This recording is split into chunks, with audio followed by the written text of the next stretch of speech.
This is a story of how to make yourself a left-handed electric 12-string guitar in one day. You have to, first of all, buy the right-handed guitar from Tom Mann. And once you have the right-handed guitar, then you can change it into a left-handed guitar. So I did this today, and now at the end of the day I have a left-handed guitar, and it's worked out very well. And I did not have to change the nut, and I had to do very little except the intonation is not quite right at the moment. I have to have a work at that tomorrow maybe. But it was perfect, the intonation was perfect when it arrived, so it's just a matter of me fine-tuning that a little bit. This works very well. I also converted it to stereo wiring at the same time, which is what the Rickenbackers normally have. And the stereo wiring means that you have one pickup on one channel, the other pickup on the other channel, and you can drive your two separate effects loops or two separate amplifiers simultaneously. And so there's a lot more control you can have over the kind of sound you get. Okay, so straight into the video and let's find out how we did it. You know, once upon a time people said that East German stuff was no good, and the reason they said this was because they didn't want you to buy it. And if you ever look at this motorbike, this is standing outside the post office when I went to pick up the guitar. This motorbike's been going for years and years and years. This is an East German motorbike. It's an absolutely wonderful machine, and you know, all the other countries' machines are all kaput. Now the East German one's still going. So there you go. And it's going to be the same with these Chinese guitars, believe me, because they're very, very, very well made.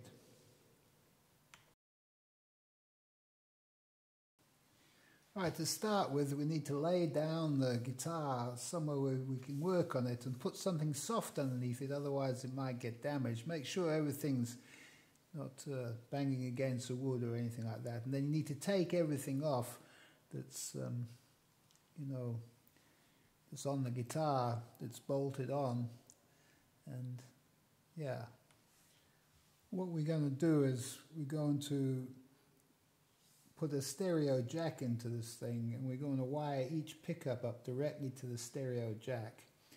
And so we need to do a little bit of a diagram, and I don't know if you can make out anything from the picture on the screen, but yeah, just make sure you know where the wires are. Draw a diagram of it before you start. I've got a couple of Harley Benton guitars already which I've converted, both of them have converted to stereo wiring, and I like it so much that all my guitars I'm converting to stereo wiring, so they just plug a stereo cable into the guitar and into my pedal board, and away you go. You've got full control from the guitar to the pedal board.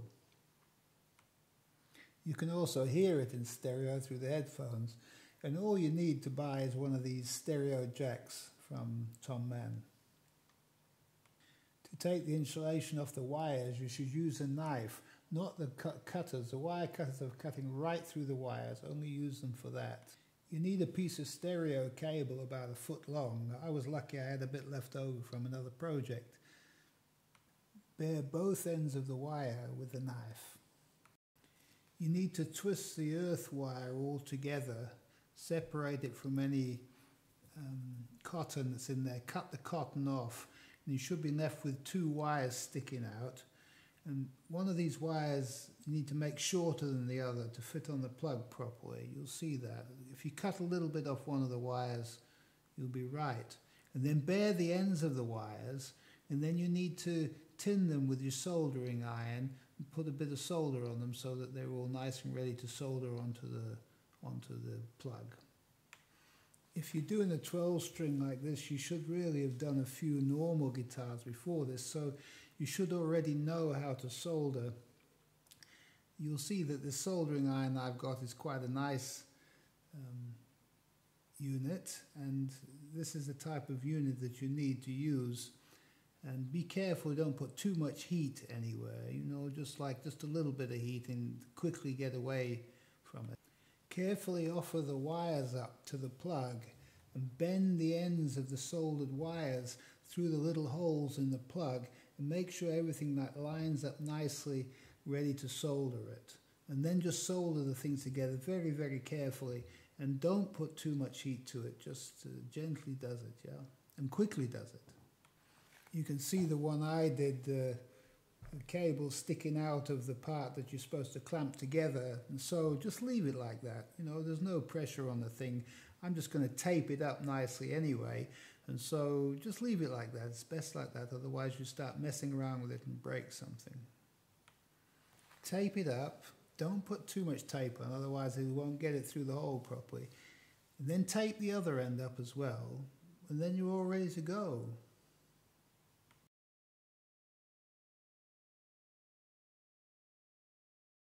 Lay your newly made object onto the guitar and just offer it up to the job. You can see what we're going to do. We're going to be cutting a hole for the new plug in the right side of the guitar, and then bringing this wire up through the pickup cavity into the main wiring place, joining it up there.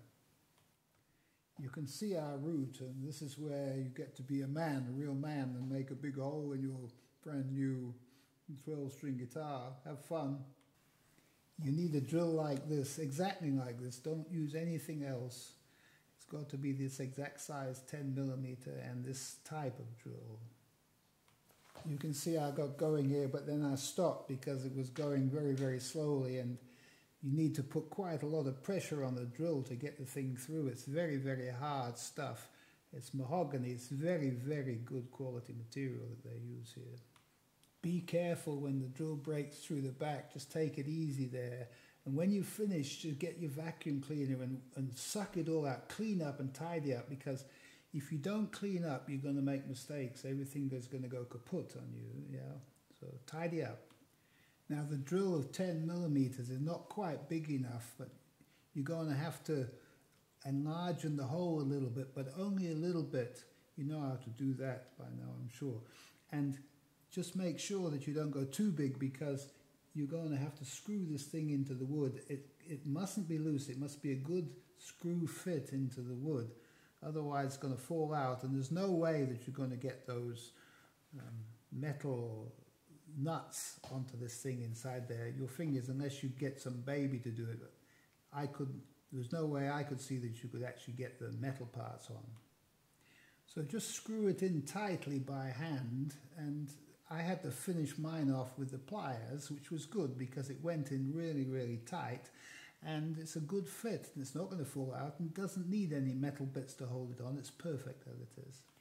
If you need to use the pliers, make sure you put some cloth over it, otherwise you'll make a hell of a mess of the metal. And yeah, if it's too tight, it's not going in with the fingers. Just give it a bit more with the drill, you know. Just ream it out a little bit with the drill, but don't go too far. Keep trying it, offer it, try it, until it fits in the right way, like this one did. And then, yay, it's done.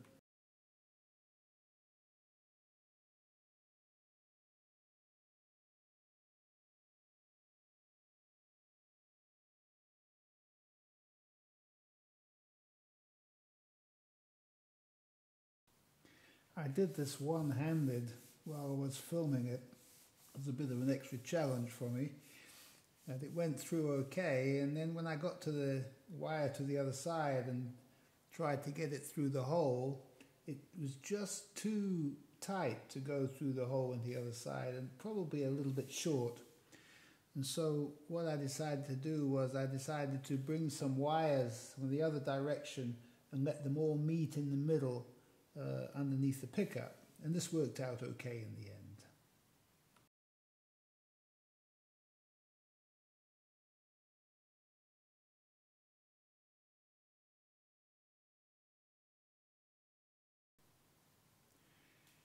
Here we cut the wiring off for the mono. It'll never be mono again, ever.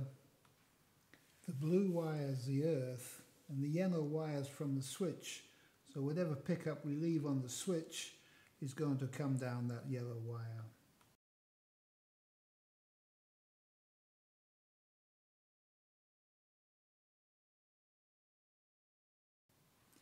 So everything's going good. It's just a matter of taking a lead from the output. It's actually from the center of the volume control was the output from each pickup. One of them through the switch and to the one stereo channel, and the other one just direct, not going to the switch, direct through the other stereo channel. So that one's always on, unless you roll the volume back. And normally I just have them both switched on all the time and just use the volume control to mix however much I want of each one of them. There's no real need for a switch. You may as well leave it in there, I thought. So about this time it's time to clean up and have a cup of coffee, maybe a bite to eat, before we do the next difficult bit.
Fortunately, a nice piece of cable came with the guitar. They sent a guitar lead, which is no good as a guitar lead, but it's quite good enough to cut and use inside the guitar. And it's a shielded cable, so it's perfect for the job. And the other tools for adjusting the neck and the intonation are also sent with the guitar. So you have everything you need, really, apart from a few odds and ends to do the guitar. Okay, we need to deal with the end of the cable the same as we did before, and we need to join, first of all, twist the earth part of the cable to the blue wire, which is the earth wire, and then to solder it up.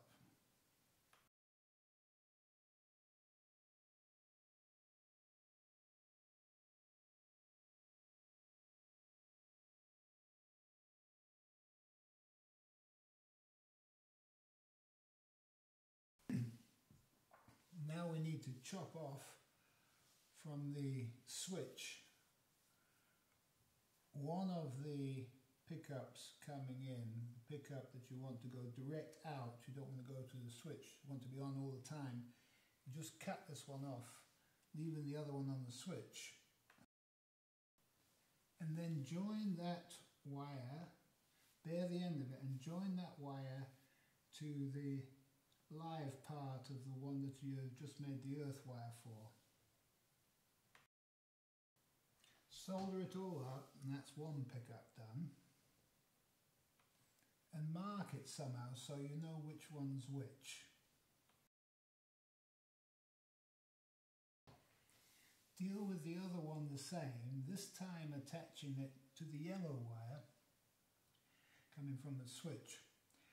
And this particular one, I haven't actually done anything with the earth, but you may like to solder this earth up later to something. It's not necessary because this is earth at the other end, yet it's always good to have plenty of earth.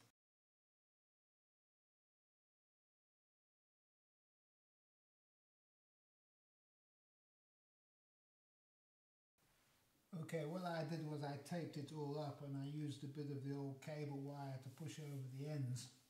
What you should really do is use heat shrink, but I can't afford such luxuries, so you just make do. But tape is not the best, it will fall off in the end. But by that time I will have changed the wire into something else.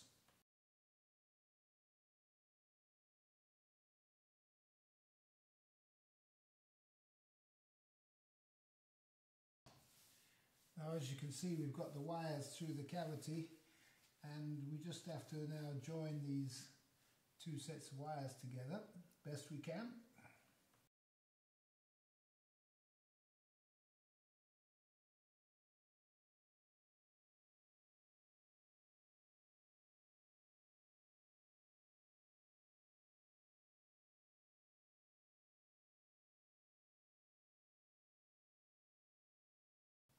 Right, so it's back to the same old procedure.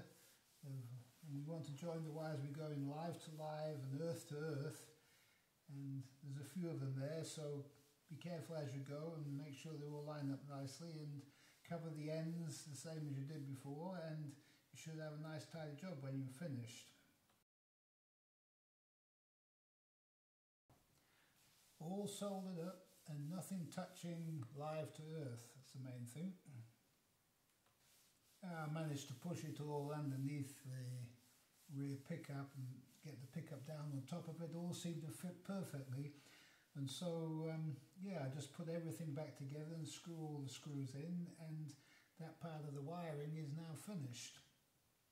And we can start to look at, whilst we're here on the bench, we may as well shift over the strap pin from the one side of the guitar to the other. You'll need a 2mm drill bit for this. Just a normal drill bit will do fine, whatever you've got. And just carefully drill a hole in the middle of the other horn. And when you've done that, you can then lubricate the screw before you screw it in. Don't screw it in without lubricating, because you could quite easily split the mahogany. It's very, very, very brittle wood.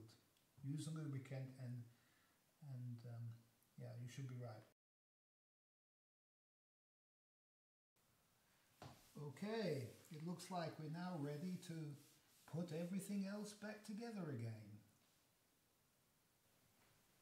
Before we do that, I just noticed that whilst I was working on it, a piece of solder by accident fell onto the white plastic of the pick guard, and so I took this as a sign. I don't ever make mistakes like this, except it means something. It's a good thing, actually.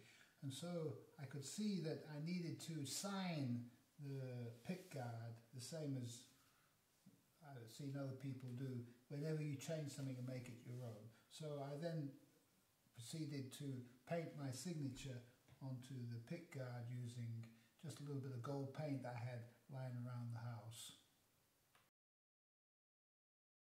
It's good to finish off and fill the hole with a bit of polyfiller, and this is white, and I noticed that the other objects, holes, are been filled with a black substance. I don't have any of this, but I can improvise this along the way.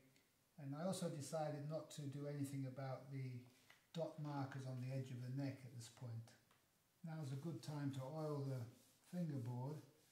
I normally just use maize oil for this because it's cheap, it's readily available, it's normally in the house, and does a nice job afterwards. You play the guitar, it feels good. So there you go. I don't recommend it to anybody. It works for me. I normally put lots of it on so it can just soak in whilst I'm working on it, and then I clean everything up, clean my hands up and clean the guitar up at this point in time, so everything's nice and tidy for the next part of the job. And that just before I continue, a good time to just paint the white, now it's dry, just to paint the white filler with a little bit of black ink that I use for my artwork. Pelican Touche, I think it's called. It's a permanent ink, it works okay. Next thing to do is to put the bridge back on. I think that's, or the tailpiece back on, sorry. And you can then, once that's all been done, the strap can go on and you can see what you've got in the way of a guitar. You can hang it around your neck and you'll find it's a little bit neck heavy, as the reviews say. There's not a lot we can do about that at this stage. It's not that bad, yet at some time in the future I'm going to make it perfectly balanced, and I'll do another video about how I managed to do that in the easiest way possible. Now, before we put the strings on, I noticed from my other guitars that because I tune down my guitars down to D, for me it's a whole tone down, that the tension in the neck rod is too tight, and so I've had to loosen off the neck a little bit on the other guitar. So I've done this one turn of the hex wrench loosed before I put the strings on, and it worked out perfect. Now we start to put the strings on very carefully, very slowly, one pair at a time, working from either end inwards and just tensioning them as we go a little bit. I set the intonation up on the saddles by hand, just by eye as best I could, just as a starting point, and it turned out to be completely different to where I had set it when I came to adjust it. Alright, we're putting the strings on in layers, and the thin strings seem to be going on okay, and the height of the nut seems to be okay for the thin string. It's just the thicker strings that are sitting a little bit proud, and so what we need to do is cut away into that and make the holes bigger. I don't have any proper tool for that. The best tool I ever found for it was a very, very fine saw. I think it was used for fret saw or something like that. And so I don't have one of these. All I ended up using was my knife and a bit of emery paper, and I just didn't do it too deep, that's all. Just very, very, very, as little as possible. And I'll probably come back to doing it again on some of the strings before I'm finished. But it's good to just get the strings on, get everything roughly right at this point without going too deep, because you don't want to have to go and find another nut and start from scratch again. Okay, just the highest string left to do, and this is what would be the high G string. And if you press on the G note on the high E string, the first string, that's a note that this one is tuned to. And it's necessary to be very, very careful with the tuning, because you can go up an octave too high, and if you're not used to it, and and so be careful with the tuning. Take it slowly, take it easy. And there you are. There's your left-handed 12-string guitar. And it's nearly the end of the day, and we're finished. Not fully, yet enough to play it.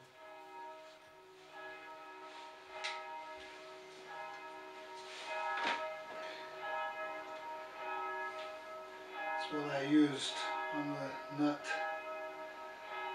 Just a knife and a little piece of emery paper. That's all I had, really.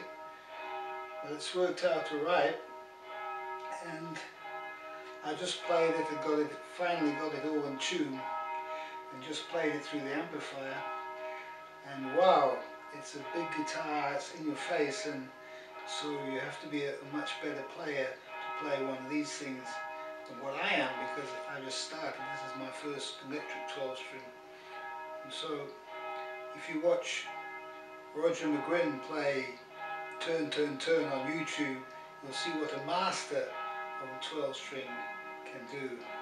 Also Leadbelly, of course, nobody can beat him. He is the absolute master of everything. And so he started it all with a 12-string, and I'm very happy to follow in the footsteps of these great masters. And part of the journey is making your own instrument, or your instrument your own. And so this journey has led me to really fully appreciate how much work is involved by these great Chinese masters at making these instruments, because I can't do it as well as they can, that's for sure. So the bells are ringing and it's time, it's the end, it's finished. And so I hope there are many other left-handed guitarists who follow this journey so far to the 12-string, because not many people make it to the electric 12-string guitar. Thank you.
Right, well, I tried everything in the guitar and it seems that the pickups are the wrong way round, and what I do is this: in the up position, this position here, it's nice to have the front pickup only going, and so you just get this straight clean sound that's running straight to the amplifier through no effects, everything bypassed completely.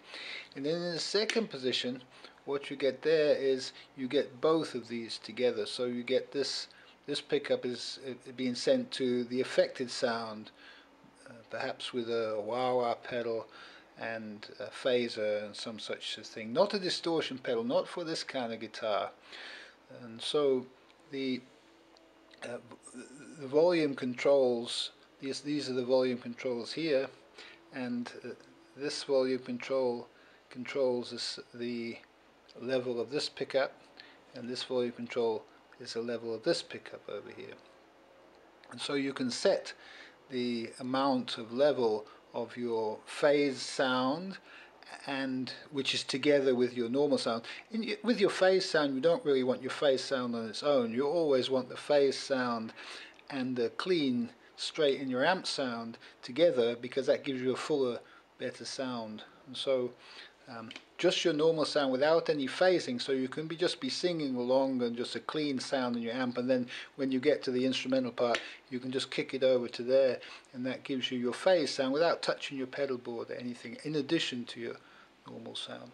So that's how it works, and I've wired mine up the wrong way round here, so I'm going to swap over the pickup so that the one pickup is the other way around to what it is at the moment with the stereo wiring. That's all that's wrong with it.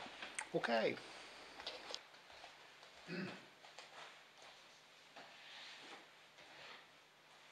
Now I had a look at my problem, and what I wanted to do is I wanted to change the volume and tone control so they work for the opposite pickups, because with them being upside down they kind of reversed as well.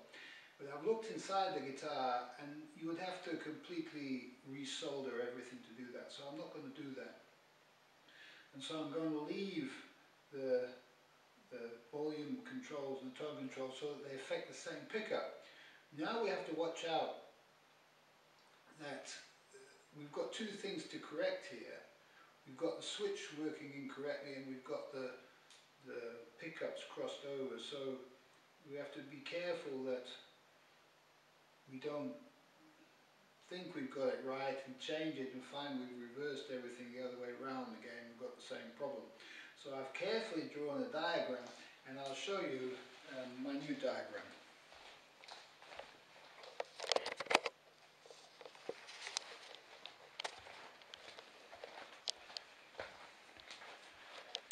Okay, we're ready to go here, and you'll see here I've carefully drawn out a new diagram.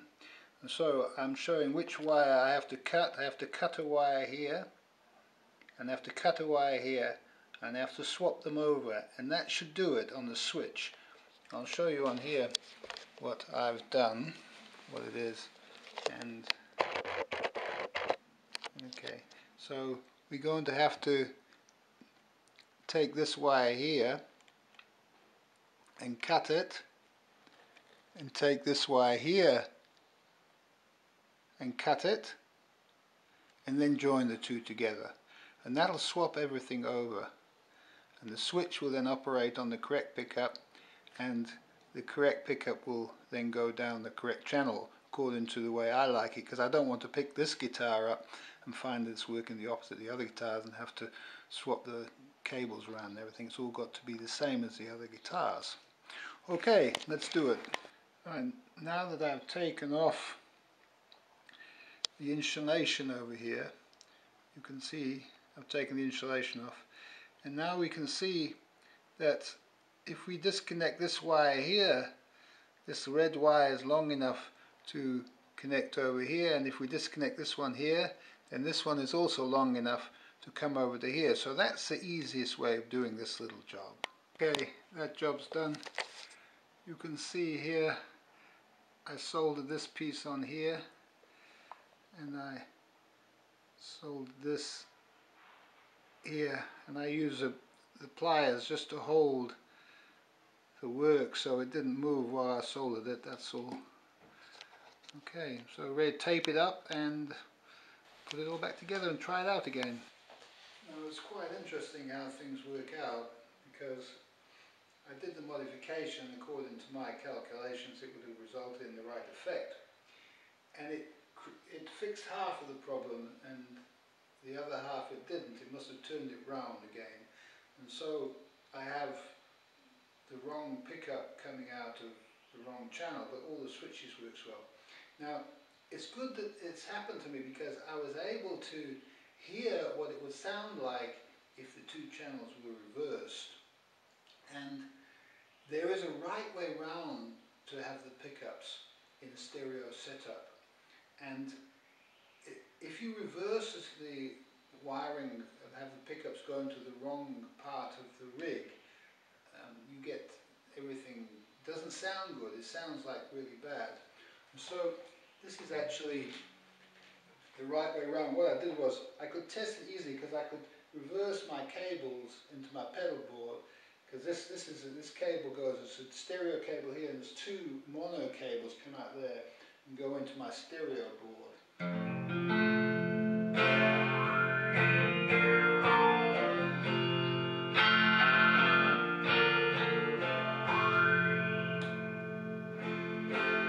That's just straight in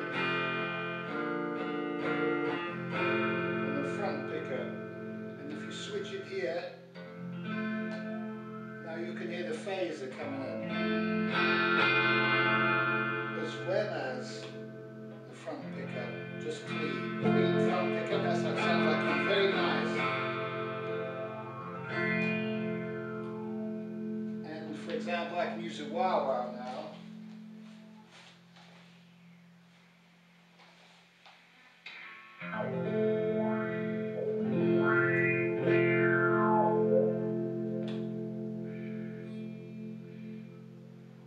You switch it off, it's only without the wah-wah. You can turn the wah-wah off and kick it in with a different tone. So you can leave the wah-wah set to that's the wah-wah set at its maximum treble. So you can have, without the wah-wah, with your wah-wah in, without using the wah-wahs, there's many things you can do with the stereo setup. So it gives you an idea, and the sound's magnificent. It's much more so than if you just have a normal guitar with a mono cable. You can hear it. I don't know how good this sound is because I'm just using the sound on the camera for this. I did try to use the sound on the computer, it got too complicated, so we go the easy way. The same with this. The main thing is to take the easy way and realize that all these steps on the way, we're always learning something, and there's a good result coming out of the fact that, you know, I now fully understand what the consequences will be of wiring the pickups the other way. And I know I don't want it that way because I've already heard the sound, and it doesn't sound good at all the other way around. It sounds magnificent this way around. So I need to mute this. Okay, so what do we need to do here? And it's quite simple really. You see where this red wire and this yellow wire cross over. These just need to be crossed over here, and you can see if we unsolder it over here and then cut the yellow wire over here, we can do a fairly neat job of this and actually make the wiring more tidy than what it was before. So that's the easy job, just to cut these and swap them over. And this is just swapping the two outputs, this output and the output from the switch is just swapping them to the different channels. That's all it is. Okay, let's do it. Okay, there's the job done. A little bit of solder, the two little wires. You can tape them up, or probably alright to leave them really, as long as they don't touch each other. I'm going to tape mine up.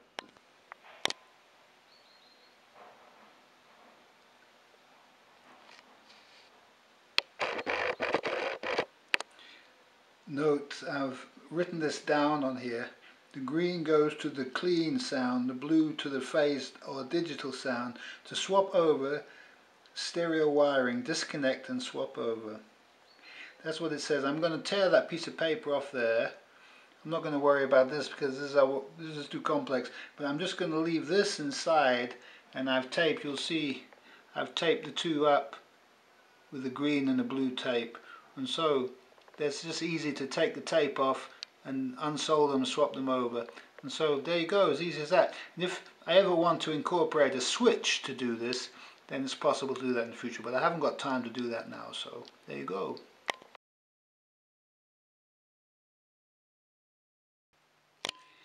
I've just finished setting the intonation, and I had to wind it right back to the back of the bridge to get it to come off. It was a bit sharp all the way on this fret over here. So what I did was I actually made sure these notes over here, which is where you mainly play the guitar, were perfect. And if it started to go a bit sharp, then I'd bring it down a bit so it was might be a little bit out here, but it's absolutely perfect over here. If you make it too correct here, you can throw this out a little bit at this end. Okay, you'll see I actually lowered the action quite a bit. I don't know if you could see it from that's the bass side. I don't know if you can see it from the video. This is the treble side. It's come down really, really nice and low, and because of that I had to lengthen the bring the saddles right back, to lengthen the strings to accommodate, because there's not so much pressure, not so much bend in the string to pull it down anymore. So something to watch for. But if you look on the tuner, if you use a tuner to set the intonation, you'll find that if you set the intonation correct over here in the main area that you play it in, this is most important, that the notes are dead on, you know, your G, C's and D's and so on, where you press mainly pressing down on the top of the neck. I still have some high, I need to do some work on the nut here. There's some high notes, and I've been leaving it. This one here is special for a left-hander. I got a feeling that this needs to be the other way around, because you've got the thin strings are kind of tapering this way like this. When you pick downwards with your thumb, this is good. You're picking upwards this way if you're using your fingers, and this third string here has got the highest note on it. You tend to miss it because it's going the other way. So I've got a feeling I haven't touched this nut yet because I think I'm going to swap these two strings over, but I've been doing the intonation first to see what gives. And obviously you can't get the intonation perfect on a 12-string guitar anyway, any 12-string guitar, because for the simple reason that these thin strings are compensated, should be compensated in a different way, and they can't. There's only one's what do you call it, the saddle for the thing to slide on, so you can get the bass one right, but the treble one's going to be out. So I favoured the main notes on all of them. Didn't worry too much about these high strings if they get out too far up the C. You don't play these up there anyway. You may be playing these high up the neck, and this works good. High up the neck is good. And so overall, it's very good. I had some buzzes, some buzzing from the electronics, which I was quite concerned about. When I turned this switch off, it buzzed, and then when I took this pickup out, and then it buzzed and brought both pickups in, the buzz went away. But now it seems to have sorted itself out for some reason. I've got a feeling that there's most of the wiring in here, all of the wiring that's in there that they did at Harley Benton, is not shielded, although it seems to be okay. And the new wiring I put in is all shielded. I feel that it would be a good exercise at some point is just to take all of it out and swap these around so that these are in the conventional position, you know, swap them over so you've got the volumes of the right way round. And because it's a bit confusing when you change guitars, you know, your brain's all programmed for this way around. And just rewire the whole thing. It would be a good project for, I'd say, take a couple of days over it. It's really, and get the right equipment and make sure that your soldering skills at this point are very, very good. But I'm happy. I'm going to leave it like this for the moment, and yeah, it's sounding really nice on the amplifier, and it's a perfectly good and excellent, really, Rickenbacker copy, and as good really as the Rickenbacker. The pickups sound great, and you know, Rickenbacker's obviously probably a better instrument, but I don't know. I haven't had one myself. I don't know what they're like, but this is really as good a 12-string guitar as I've ever had the pleasure to come across. So I'm very, very happy with it. I think I paid 220 something euro for it, and this guitar will last me the rest of my life, and I'll keep it forever. You can't really. Once you've got one of these things, that's it. And if you study other players like this, you'll see, you know, George Harrison, the likes of Paul McCartney, they've kept their guitars that they were given, the Rickenbacker 12-string, they still have them and they still use them. And so, you know, after many, many, many years. So all in all, I've got these are the three guitars that I'm using now, and quite different. Or each guitar is completely different and suited for a different style of playing and a different sound. And there's a right song, you know when you're on the right song because everything works good, and when you're on the wrong song you think, oh my god, I wish I had a particular instrument, one of these three, and then you know you need to swap over to one of these particular guitars. So there you go, 3-piece suite.